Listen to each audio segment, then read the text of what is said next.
அந்த நருட்டோ எப்ப பார்த்தாலும் உன் கூட சண்டை போட்டுக்கிட்டே இருக்கான். அவனை யாரும் சரியா வளர்க்கல, அதனாலதான் இப்படி பண்ணிட்டு இருக்கான். அப்பா அம்மான்னு யாரும் கிடையாது, நல்லது கெட்டது சொல்லவும் ஆள் இல்ல. யாரும் கிடையாதா? நீ சொல்றதெல்லாம் தப்பு. நல்லது கெட்டது சொல்லி கொடுக்க அப்பா அம்மா தேவையில்லை. தனியா இருக்கிறது எவ்வளவு கஷ்டம்னு தெரியுமா?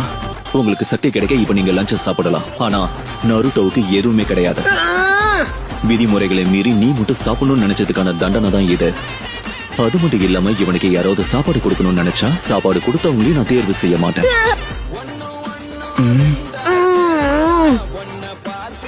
இத சாப்பிடு. என்ன? இல்ல சாஸ்கே, அவனுக்கு சாப்பாடு கொடுக்க கூடாது. சென்சே சொன்னதை நீ கேட்டல. ககாஷி இப்ப இங்க இல்ல. ஒன்னா செயல்பட்டா மட்டும் தான் இதுல ஜெயிக்க முடியும். நருட்டோ மட்டும் பசியில இருந்தானா அவனால சிறப்பா செயல்பட முடியாது. அது நம்ம எல்லாரையும் பாதிக்கும். அதனால நமக்கும் தான் பிரச்சனை.